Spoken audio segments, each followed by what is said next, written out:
So, how many of you are faculties and how many of your students here? So most of them are students, except one, Students. two other faculties. Okay, fine, fine. Thank you so much. And let me share the PPT.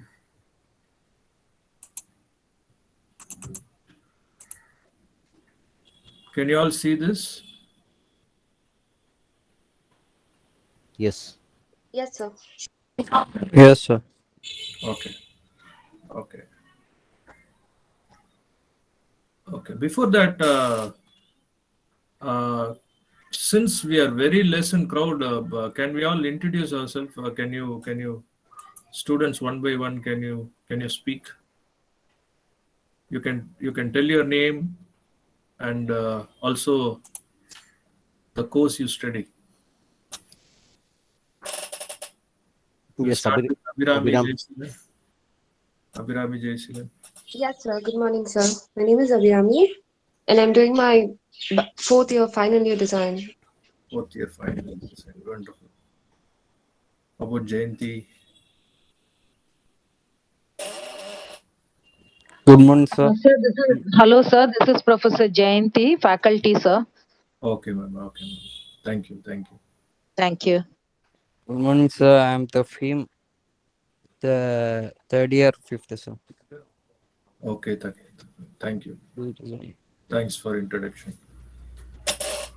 Good morning, sir. This is Samira here. I am doing my fourth year, which is the final year of Bachelor's of Design. Okay, wonderful. Wonderful, Samira. Sweta, Sri. Yes, sir. I'm doing my final year B design. Okay, super, super.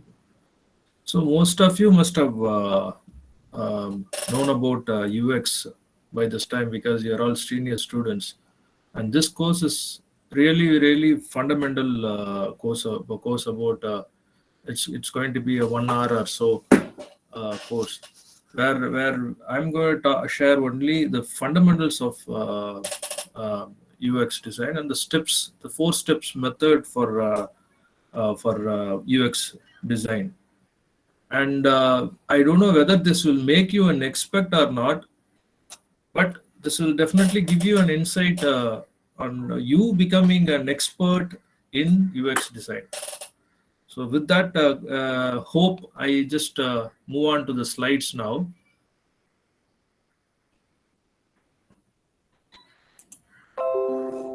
So you are able to see the first one. Okay. And what do you see here? Please make it interactive. Let's make it interactive. What do you see here? So that I will understand whether the PPT is working properly or not. Can someone tell what you see here? Shweta. A girl. Okay, fine. Fine. According to me, nature is the best and the foremost wonderful UX designer, according to me. So, can you all touch your eyebrow? Please touch your eyebrow. What do you see? What do you feel? With your touch sense, what do you feel? If you press the eyebrow.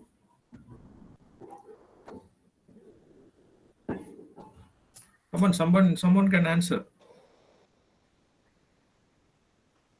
Yes, Samira. Tafim. Just answer, please. Tafim, what do you feel, Tafim, when you touch your eyebrow? Good, sir. No, I want you to touch your eyebrows, Yeah. both the eyebrows with your hands. Yes, sir. What do you feel? What do you touch actually? Eyebrow. Eyebrow you touch. Okay. Can't you feel the bone? Yeah. The bone. Your forehead is actually like a bumper of the car, which is Yes, sir. protruding from the head. Actually, from the nose and mouth part, your forehead is a little protruded like a bumper of a car, bonnet of a car. Yes. You all agree? Yes. Now, I want you all to answer why it is meant like that. Abhirami, Yes, sir. do you have any guess why it is done like that? No, sir. Anybody, it can be a correct answer or a wrong answer, doesn't matter. Please answer. Samira. There is a bone, sir. I'm sorry. There is a bone. There is a bone. Yes, Tafim. Why it is meant for that? Do you have any guess why it is like that? When my nose, mouth, and eyes part is little inside, why my forehead alone is protruded? To protect brain. I. Okay, okay. Good that you made an attempt to answer, Tafim. I'm happy for that. I want from others also, Samira, Abhirami, someone can tell me. Okay, I'll tell. This is basically to protect your eyes from your sweat, your own sweat, from the rainwater, because when it comes directly hit your face, then you can't see. You will go blind for a while when the rainwater hits. So it is like an umbrella which is protecting your eyes. So look at the beauty of nature, which actually thinks everything in advance, and the entire structure is made. Just imagine your face to be like this. It could have been like this also, right, Samira?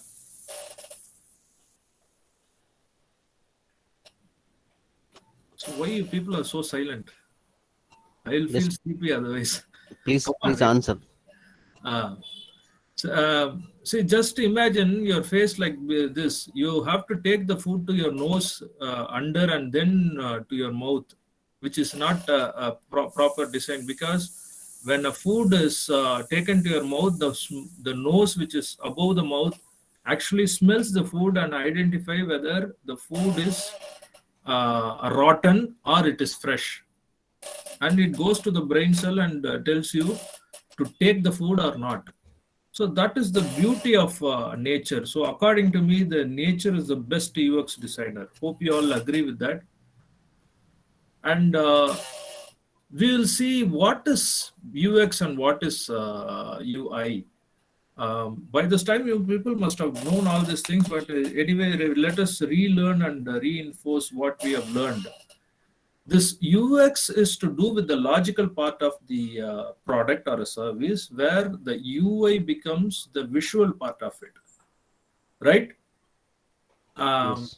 So the flow chart, the wireframe, and the research part, everything is taken care by the UX department. And whatever the final prototype, whatever is been given to the UI takes care of the best aesthetic design part, the typography and the layout style, everything is taken care by the UI industry. See, whether you want to become an UI expert or UX expert, doesn't matter, but you should be knowing the other side also very well.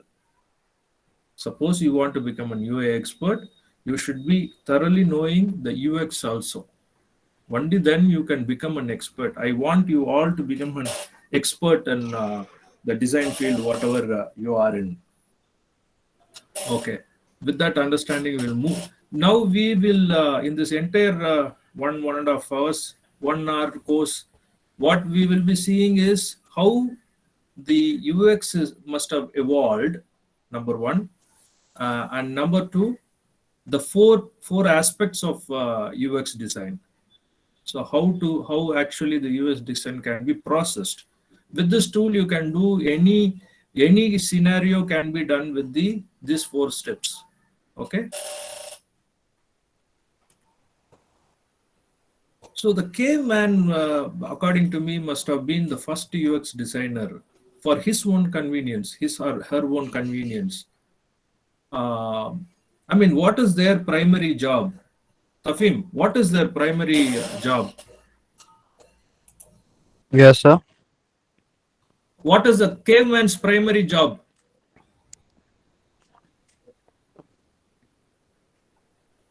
Caveman என்ன பண்ணிட்டு இருந்தாரு? What he must have done? Hunting, yes. Hunting. So hunting, what is primary? You need to catch a prey, tear open the flesh and then give it to your entire group, and you also eat. Okay. Now with their nails, it is very very hard to do all these things. Then they found a way to sharpen the stone and make it a weapon. Okay, so they have learned the art of sharpening the stone in different shapes, in different ways, and then they made an axe out of it. They made the spear out of it. So it went on like this. So now this is not enough. So the modern man found the different ways of armor and the machine gun and all these things. Okay, now everything doesn't stop as it is. Every little invention is an extension only. So there is no end for it. It will keep on going. So this is so since you are art students, can someone tell me what is the style of these furnitures?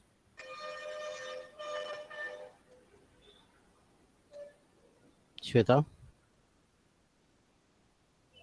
Just to guess, no, what is there? Say, I only know a little bit and I am sharing it with you. So nobody knows everything in this world. Just give it a try. I think it's Art Deco, sir. Wonderful. Shweta, who said this? Abhirami. Abhirami said this. Wonderful, wonderful.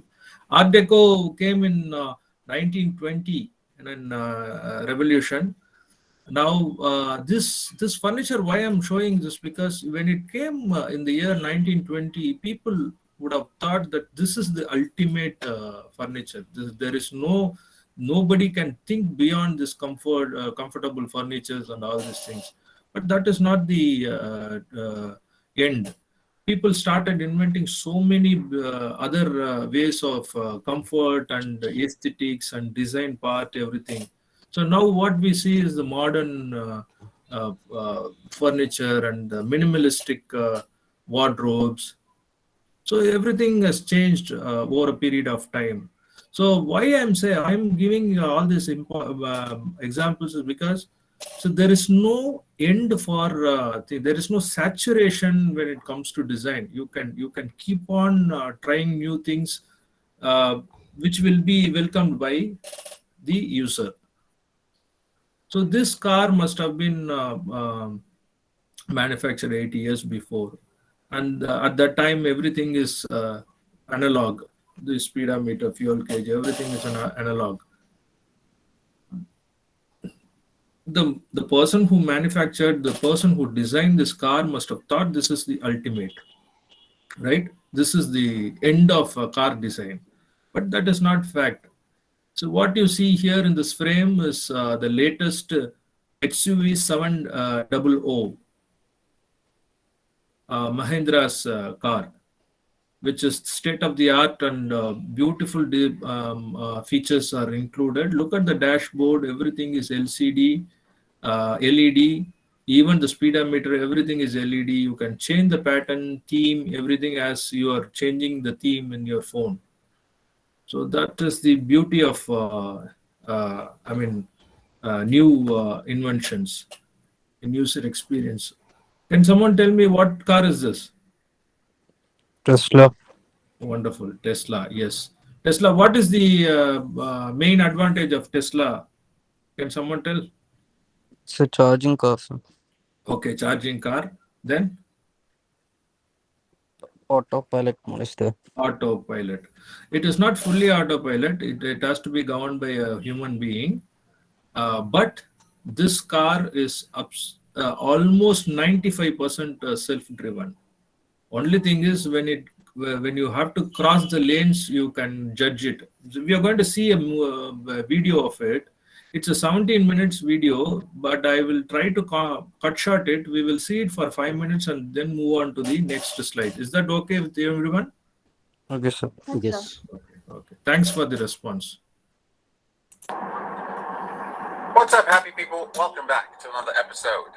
So here today, we are showing you what it's like to drive in autopilot in the Tesla Model S, the refreshed Tesla Model S. This is the long-range version. Well,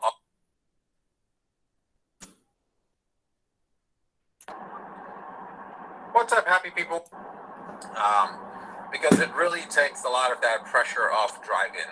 This weekend, my wife and I got to go see my mom in Houston. We live in Dallas, which is about a 4-hour drive.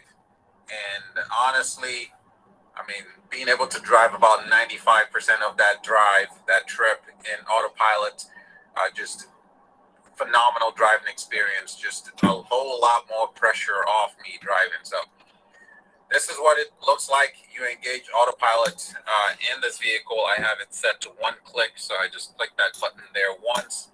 Autopilot is engaged. This is what it looks like on your dash cam.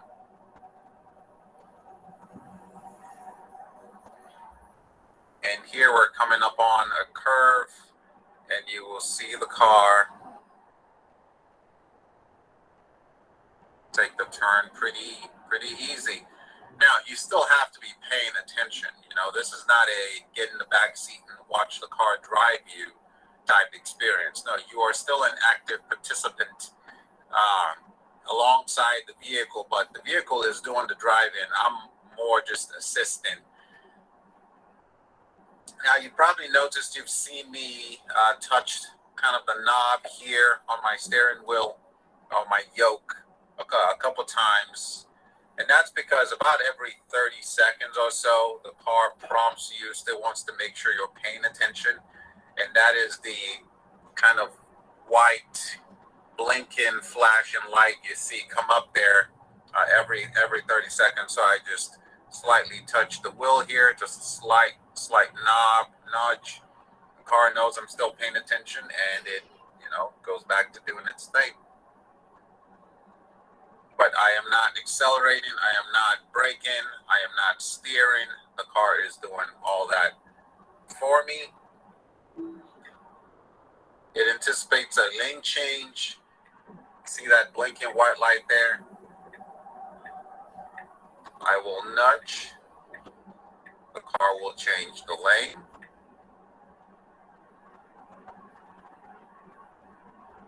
And we are going about 69 miles an hour, 70 miles an hour. Was this well?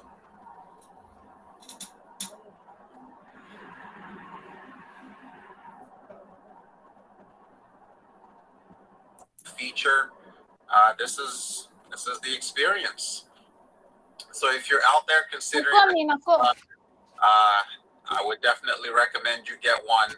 Again, I think this is a game changer. See how the car just adapts to the track, adjusts itself within the lanes to make room for other vehicles. The priority of the Tesla is to keep you safe. With all these amazing features, safety is still the #1 priority. So definitely a happy customer.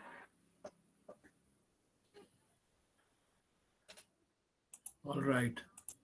So now I want you all to come up with your feeling after seeing this video. What do you feel? Just share a few words.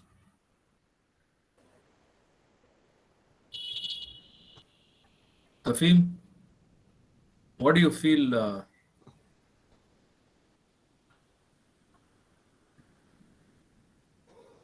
Tafim, are you there? Yes, sir. What do you feel, Tafim, after seeing this video? You're saying it's auto. We can drive without any. That's, I don't know. So I want someone to share their feeling after seeing it. What a miracle done by a human being, because it is very hard to drive on a highway for continuous hours. As you drive 4 hours, 5 hours together, when you drive, you mentally We get can weak and free, your energy is wasted. feel free. Sorry? Feel free, sir. Feel free, yes. That is what I expect from you. Abhirami or Samira, any feedback after seeing this?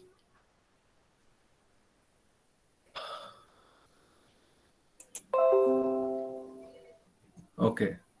So we'll move on to the next slide.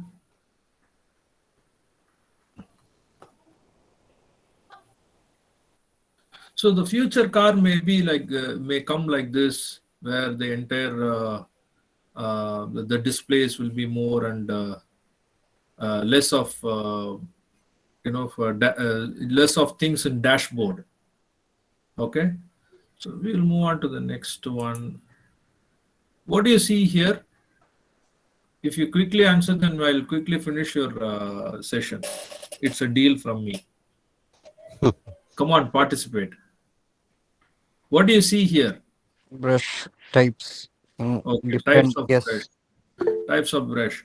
See, earlier days we used to brush with neem and meswak and all these things. In 1498, this type of brush came with the human hair. I mean, not human hair, with some animal's hair, maybe a rabbit's hair or something like that.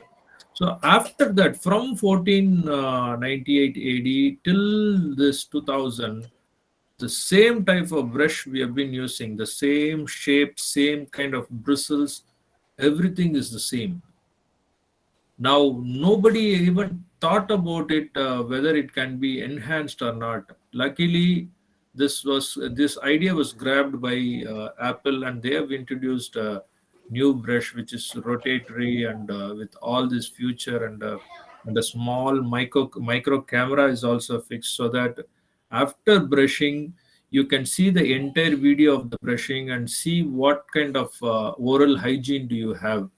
If you have any cavities or any traces of dirt in your mouth, it will enlarge and show you the oral hygiene of your mouth. So that is the beauty of it. People, there are so many products which need enhancement, which is overseen by people. So I want you all to identify that and do something innovative so that you will become a multimillionaire. So this is again induction stove, induction stove infused with gas stove. Now it has become a need.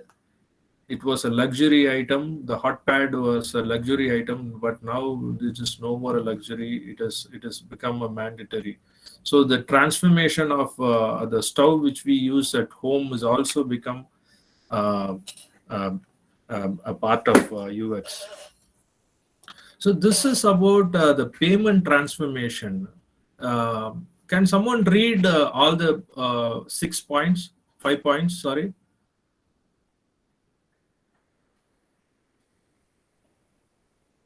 Come on, as I promised, if you participate, I will leave you early.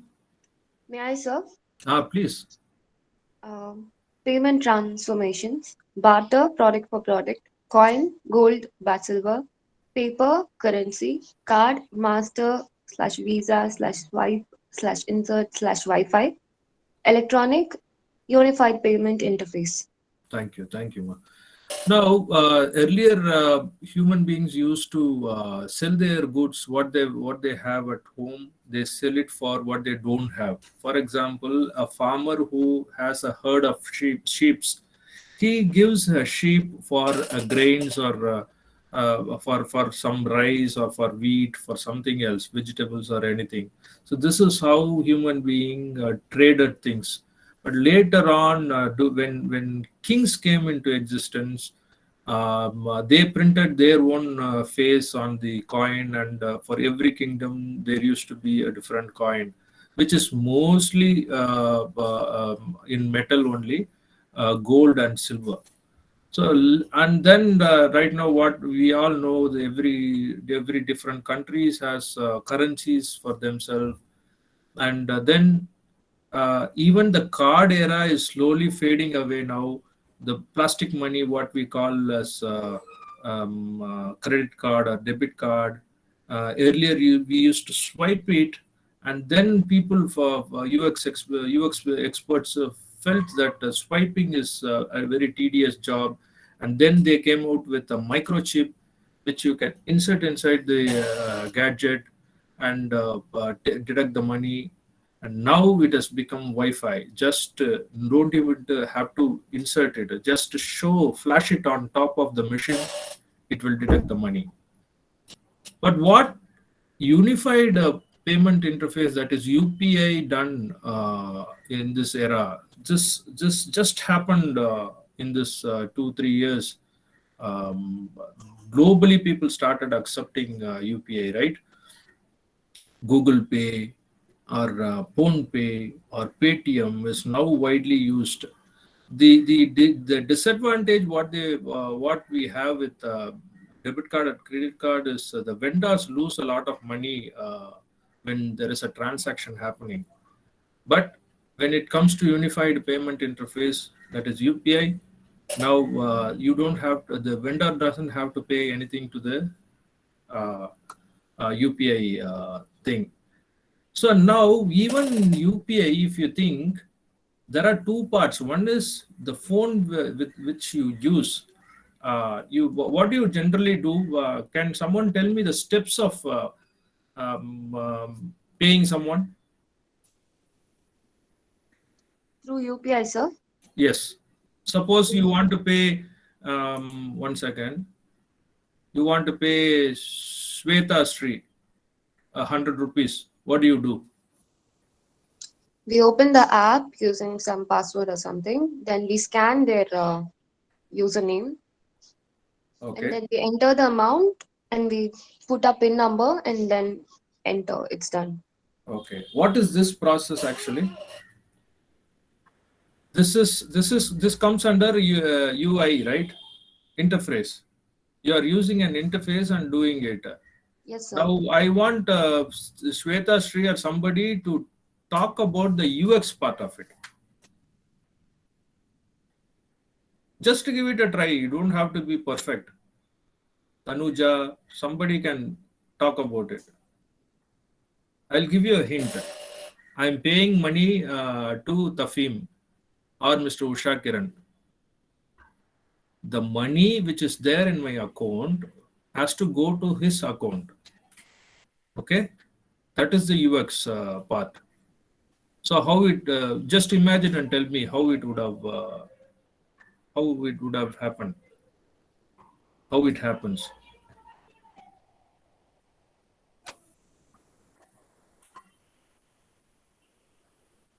So by touching, by clicking the amount, I'm actually picking up a little money from my account. Actually, the money which is there in my account goes to his account. So that is UX part. So anyway, thanks for the response. So there are certain.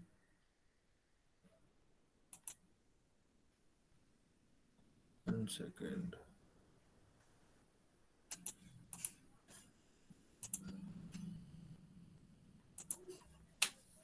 There are four types of 4 steps with which we can do a perfect UX design. So there are humpty number of other ways also, but these are the basics what I'm sharing with you.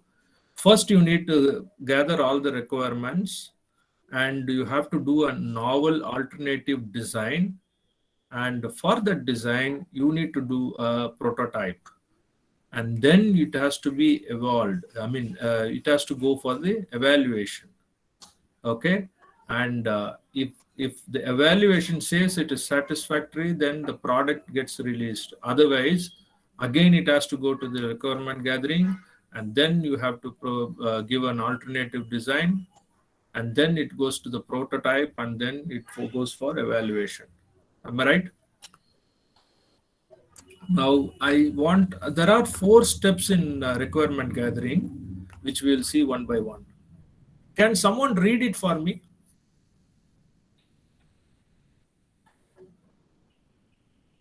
Last time somebody helped me reading it. Yes, sir. Will do. Please. Naturalistic observations. There are ethical considerations when we conduct naturalistic observations. Paramount is the fact that we must safeguard the privacy of the individual. We must maintain the anatomy of the user. This means we should not collect identifying information about the people They observe, not pictures, not other identifying information, without asking their permission. Okay.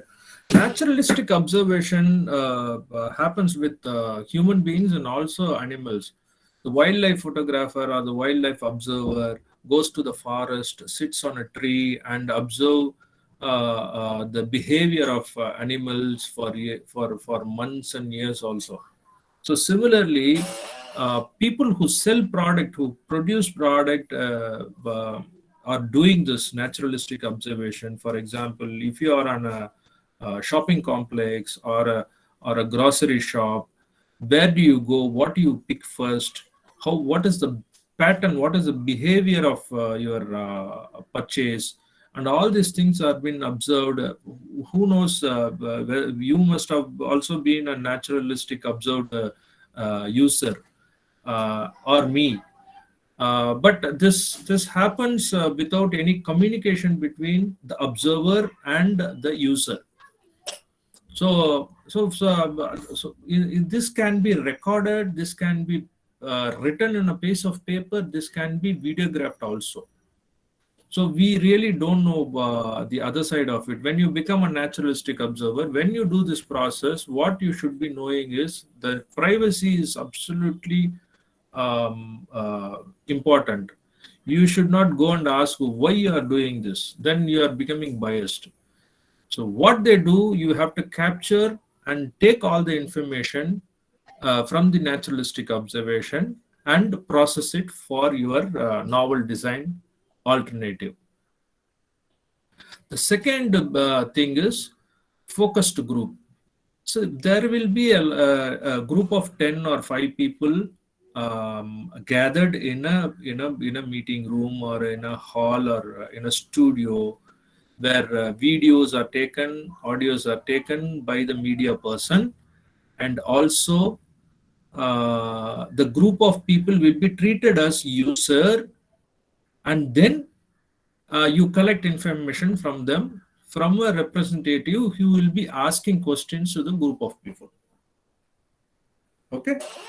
So for example, Nia Nana show, opera. So these kind of shows you must have seen. And also there are Humpty number of focus group videos available in thing. Children at one particular age from across the world gathers in one place, and they will be given every country's food, and they will be tested. They will be asked for the feedback. Some children will say that this is unique, I like it. Somebody will say, yuck, I don't like it at all. So these kind of processes are happening. For example, if you come out with a chips, the snack or something, universally, it has to appeal the taste of everybody. So these kind of will be helpful for focus group will be helpful for all this product. This is can someone read it for me?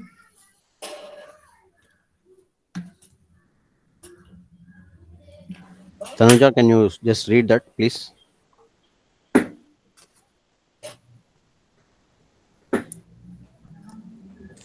I will read, sir. Yes, Yes. sir. Yes.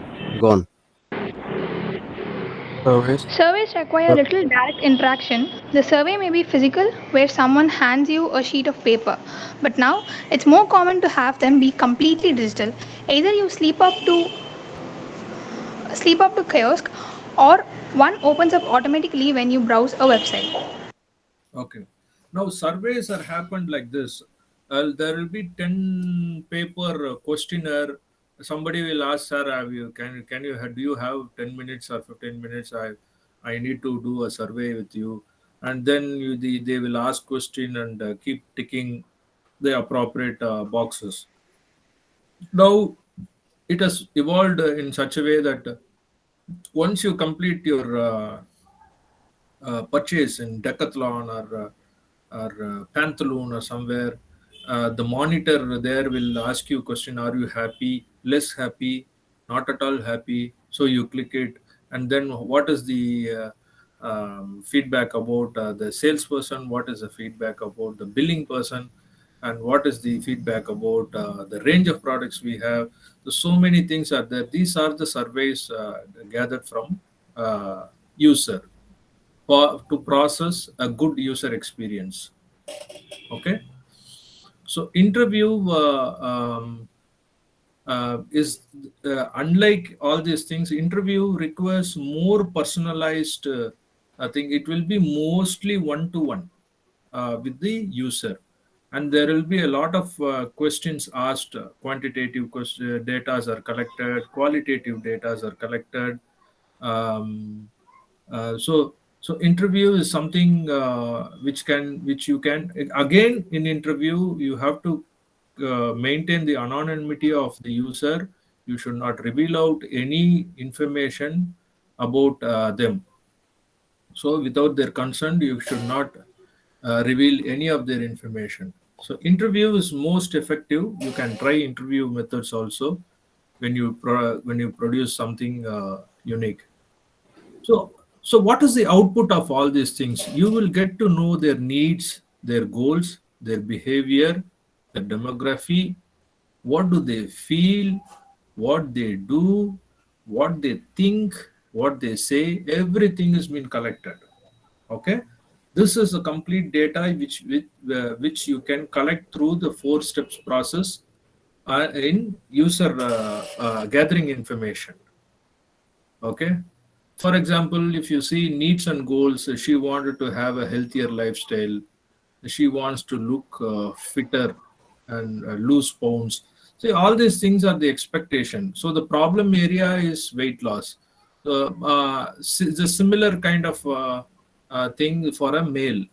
What is a, see, if you see what frustrates him is also there in this. What kind of personality is he? What all influences him? So friends will influence, online advertisement, social media. So every single detail has been collected much before we get into a novel design idea. Okay. So what is the main purpose of collecting information is to know the pain area. What is the problem actually? So when the problem is identified, you will start giving solution for that, right? So step 2 is design alternatives. So once you understand the user, their goals and their current practices, you are able to take this data and develop various designs options. So how do you, what is the main criteria to do a design alternatives? What is the must? What is the do's and don'ts of a design alternatives? Because this design alternatives, what you are doing will be used by the end user. So you have to be utmost careful in doing all these things. So what is the criteria? It has to be useful, and it has to be usable also. Suppose you produce something which cannot be usable, there is no point in doing it. So it has to be useful, it has to be usable, people should find it valuable, and there should be an interest in doing it, doing that process, and it has to be credible. So when it comes to this word credible, I'm again quoting the example of Paytm uh, GPay. So earlier people used to, I mean, not depend on this, or not to, what to say, they don't believed it. So even I thought that the money will be taken just like that. How can I believe Google and submit my entire account? So now people started using it. It is found that it is credible. PhonePe is credible. Paytm is credible. So no worries now. So it has to gain that credibility, and it has to be accessible. Findable is you have to make it available to people by proper advertising and popularize it. So these are the criteria for design alternatives. Okay, prototyping. Can someone read this for me? Yes, Tafim, go on, please. Tafim? Yes, sir. Yeah. Step 3, prototyping. technique for modeling the novel designs before a final version is produced. We can classify prototyping in two ways. Low fidelity prototypes bear little similarity to the final design in either form or function, while high fidelity prototypes are very similar to final design. In this lesson, we will discuss and practice some low fidelity prototyping techniques. Okay, Tafim, thanks for reading it for me. So, prototype is nothing but before you introduce the final product, you have to do a mock-up of it. It is very simple. So, unless and until you do the mock-up and evaluate it, how can you straight away give us? For example, you are manufacturing a car which can be run by solar energy. You straight away cannot do it with all the government standards. You have to first make it run, which requires money.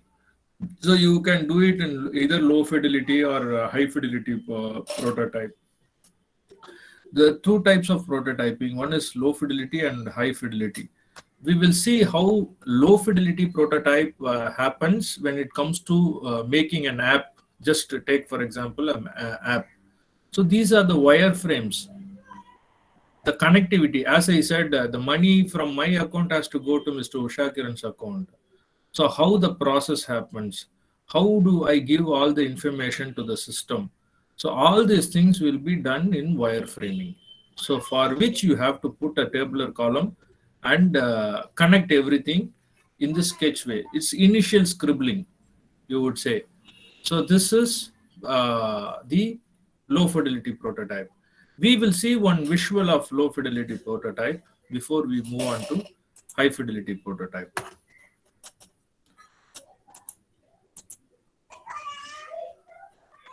Can you all see this? Okay, so your task now is to open the My EE app. Okay. Come over there. Cool. Nice. Nice.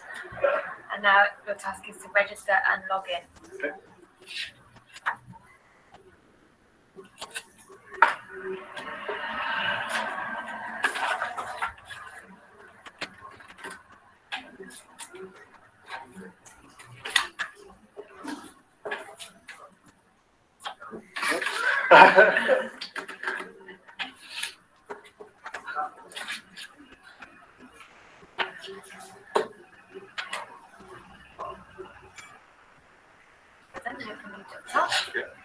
The next task is to remove the minutes tile from your home screen. Okay.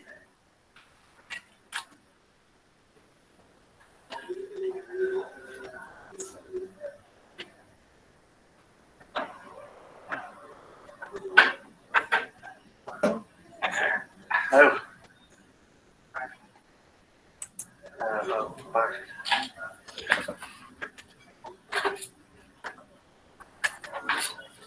Well done. Your next task is to rearrange the tiles on your home screen as you see fit. Okay. Right. That's, I use this all the time, so I want to move that. Can I move it to the top? Not. Move off the top one. Okay. Top one. Oh, sorry. So changes. Cool. Well done. You've completed the task. Group.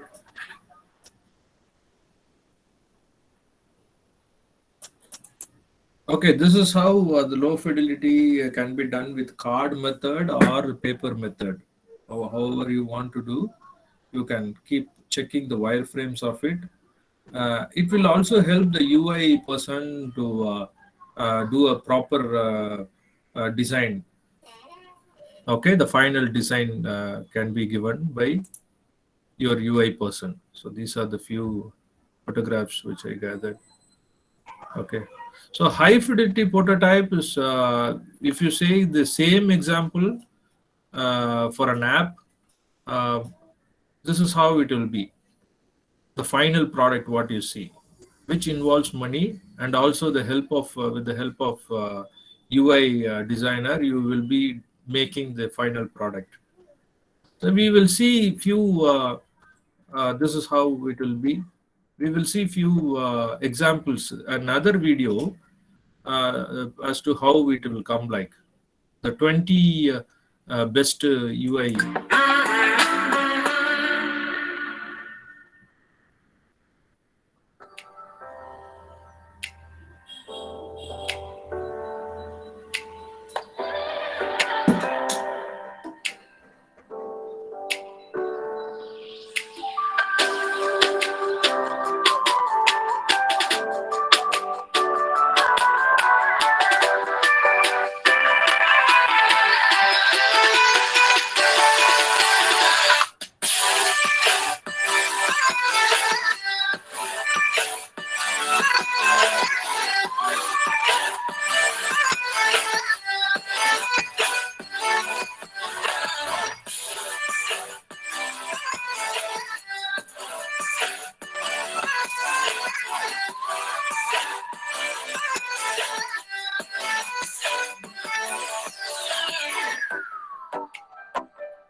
If you see this Uber concept, the best example for UX and UI also.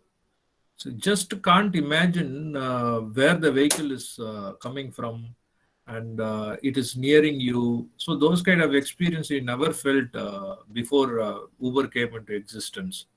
So this is one classical example for both UI and UX, the way they connected us with the public transport. Okay, now we saw a high fidelity prototype for uh, mobile apps and other things. So what about the physical gadgets? We will see one more high fidelity prototype, which is machine based, mechanical prototype. Are you all with me? Tafim, are you Yes, there? yes. Yes, sir. Okay, okay.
what you saw there is a prototype which has been tested on war scenarios.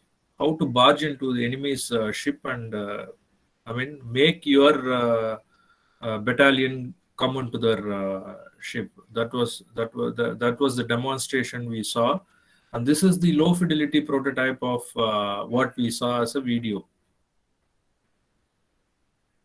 Okay, this involves Newton law, all these things, balance, air force, everything you need to know if you want to become an UX expert.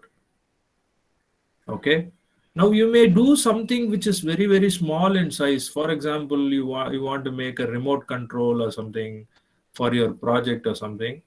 Now we are fortunate to have 3D printing method with us. It is available even in Chennai. You don't have to do dye and all this old method to create your prototype. It can be done just like that with this machine, 3D printing machine. Okay, we'll see how this 3D printing machine works, and we will see a small video on this.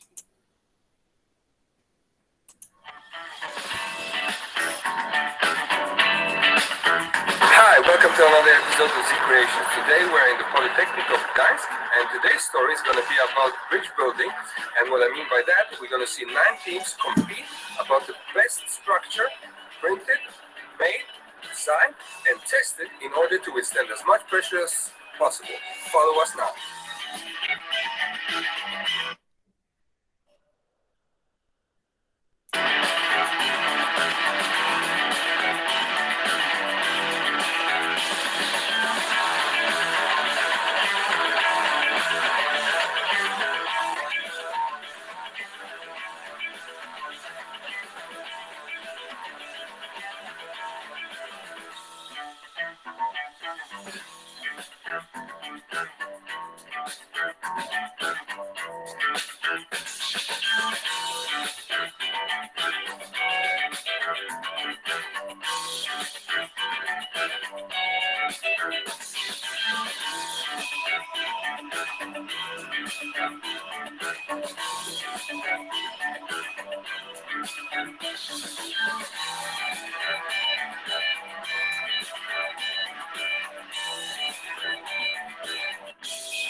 What we saw is exactly matching your requirement to your architect students, constructing model bridges, and the methodologies can be done with this kind of 3D printing.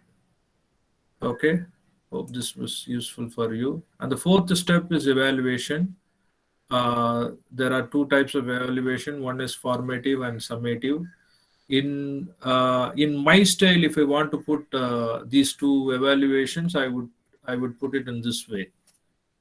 So formative is something which you taste before you give it to the guest, and summative is with all confidence you give it to your user.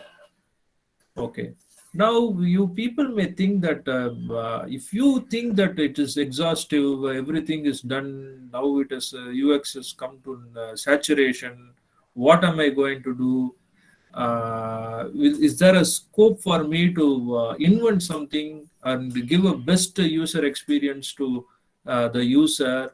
Yes, of course, there is a lot of scope available till man exists in this world, human exists in this world. There will be a scope for user experience, And I want to give you a classic example of a scientist who thought about this in a different way with peanuts. George Washington Carver was a scientist during 1864 and 1943.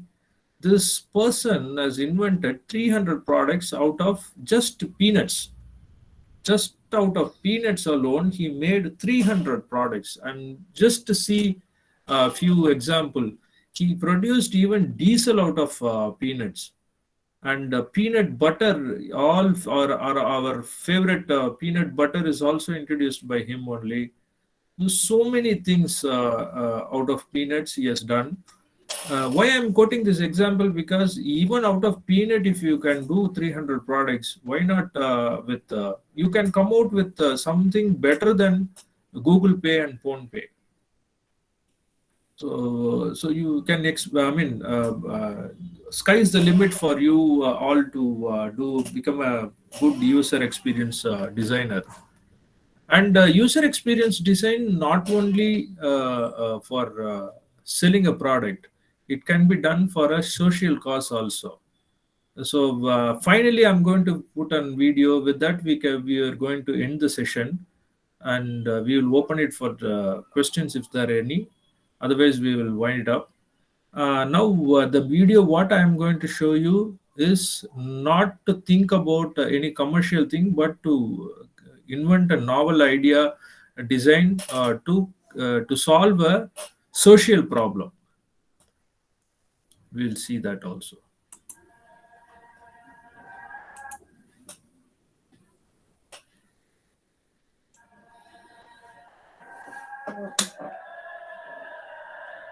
Water is the source of life. Without it, our life on Earth would be impossible. That is why we must ensure access to these fundamental resources for everyone. Hi, my name is Arturo Vittori, and I would like to tell you our story. In 2012, we went to Africa and we discovered this beautiful country, Ethiopia. It was like traveling back in time to another age. However, we also saw with our eyes this dramatic situation of people lacking access to potable water. The World Health Organization estimates that 1.1 billion people on the planet don't have access to hygienic water. Women and children walk for several kilometers every day in order to bring back to their village water from questionable sources. Having seen all this, we made it our mission to find a solution and help them overcome their water problems. Architecture and Vision has designed a system called Warka Water that captures water from thin air based on local conditions. The name of the project comes from an endangered tree, the Warka tree, an important institution in the Ethiopian culture under which men, women, and children come together to socialize and make decisions. Warka Water drives inspiration from nature, which as a result of evolution has developed amazing ways to capture as well as store water. We have developed several versions of the Warka and tested them with 10 full-scale prototypes, starting in Ethiopia with the scaled version, which later evolved in Venice. And recently we reached a new milestone with Warka Water 2 in Beirut, with several improvements and also a new look. Currently, we are working on Warka Water 3. The structure is comprised of 5 sections which can be assembled manually by the inhabitants of the village without scaffoldings or heavy tools. Depending on the environmental conditions, Warka Water can collect rainwater, it can harvest fog, and in the absence of rain or fog, it can capture dew.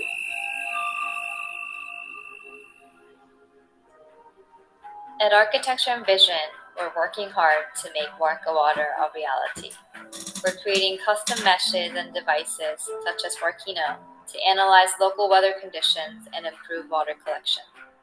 Since we embarked on this journey 2 years ago, we have acquired a wide range of experience and know-how by constructing and testing several Warka Water prototypes. We've recently built a pilot Warka in Ethiopia.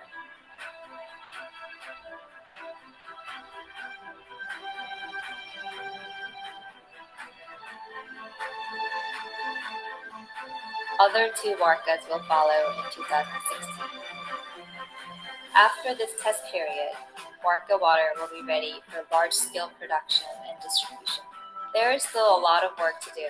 We need to conduct further research to develop the most efficient textile mesh. Our objective is Warka water to collect around 100 liters of water a day, be assembled in 1 day, and costs only $1,000.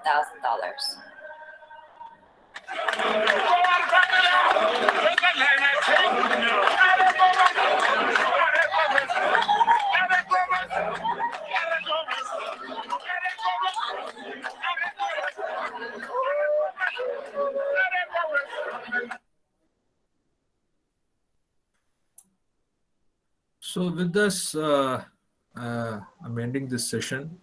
I hope this would have been a little trigger for you to become an UX and UI expert. I know that I'm not given you an exhaustive of what is actually getting into the details of it, and it requires a lot of time. At least 3 full working, workshop is required, or an entire a semester of yours required for learning UX and UI completely. But this could have given a small trigger in you for you to actually think about inventing something on your own. Thank you so much, Mr. Ushakiran, and the university for giving me an opportunity. Thank you so much. Yes, thank you, Mr. Suresh, for this good presentation. Any questions, students? Tafim, Abhirami, you want to add on anything? Just speak about it.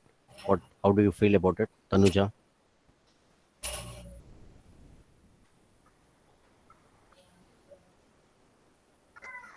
No questions, sir. It was a new opportunity to learn something new. Okay. Yes. So, on behalf of Dr. MGR University, I thank Mr. Suresh Ramakrishnan for an eye-opening session on Introduction to User Experience Design. And we would like to see more on elaborate conversations and detailed workshop with him once this lockdown is over. And once again, thank all of you for attending this webinar, and thank you very much. Thank you all. Thank you, sir. Thank you, sir. Thank you very much. Thanks, ma. Thank you. Thank you, Mr. Suresh. You can. Thank you. Thank you. Thank you, sir. Yes.